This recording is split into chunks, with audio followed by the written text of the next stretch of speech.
like and subscribe so I can buy a car and alcohol. My manipulative ex sent me a box full of apologies 5 years after we broke up. The problem is, she died a year ago.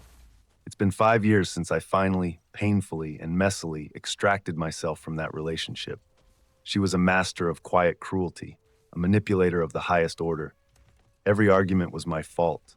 Every insecurity, a weapon. I was hollowed out, anxious, broken. Therapy helped rebuild me, but I thought I was finally free. Then last month, the box arrived. No return address. My name and address in that sharp, elegant cursive I'd never forget. A ghost of old anxiety stirred deep in my gut, a tag for all the things I should have said. I wanted to throw it away. But curiosity won. I brought it inside. The box was dark, heavy wood, ornate, carved vines along the edges, ancient almost. I lifted the lid. Empty. Inside, the box was empty, just velvet lining. No note, no keepsake, nothing. I laughed bitterly. Classic her. A cryptic, beautiful gesture that meant absolutely nothing. Still playing games from beyond the grave, I put it on a shelf and tried to forget it. Next morning, I passed the shelf and froze. There was a note, folded white paper, sitting in the velvet lining. I opened it, her handwriting. "I'm sorry for making you feel small at that dinner party with your friends." My stomach turned. The memory hit like a punch. That night, the jokes, the humiliation, and the exact words I'd used to confront her. I kept the note in my pocket all day. That evening, another note. "I'm sorry for reading your journal." I froze. She'd always denied it. I'd suspected. We fought, but now, confirmation.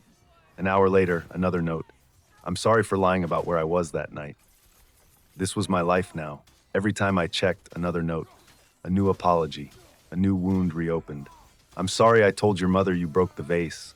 I'm sorry I flirted with your best friend. I'm sorry I made you quit painting." At first it was vindicating. Then it turned. "I'm sorry for watching you while you slept. The air in the room changed." "I'm sorry for putting that keylogger on your laptop." That explained everything, how she always knew too much, too specifically. Then "I'm sorry I followed you to work that day."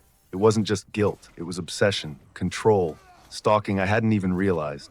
I snapped. I threw the box in the dumpster. The next morning, it was back, on the shelf, pristine. And inside, "I'm sorry you tried to throw me away." I grabbed a hammer. I swung, hard. The hammer bounced off. No dent. No scratch. Only a new note. That was when the notes changed. No longer just the past. "I'm sorry for what the man on the bus is about to say to you." And an hour later, it happened. Word for word.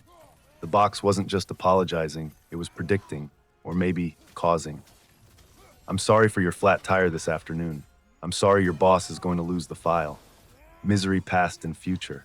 I needed answers. I called her number. Disconnected. I tried a friend. "Do you have her new number?" I asked. Silence. Then, "She's dead, a year ago." And I dropped the phone. She was dead. A year. But the box arrived a month ago. And the notes, "I'm sorry I died." I crumbled. This wasn't a prank, not a final trick. It was her, or something wearing her. Now the notes are worse. "I'm sorry I was thinking of you when I died. I was holding this box. I'm sorry the sky is red here. I'm sorry the people here don't have hearts." And then today, "I'm sorry. I have to go now. The one with the smiling face is coming for me again."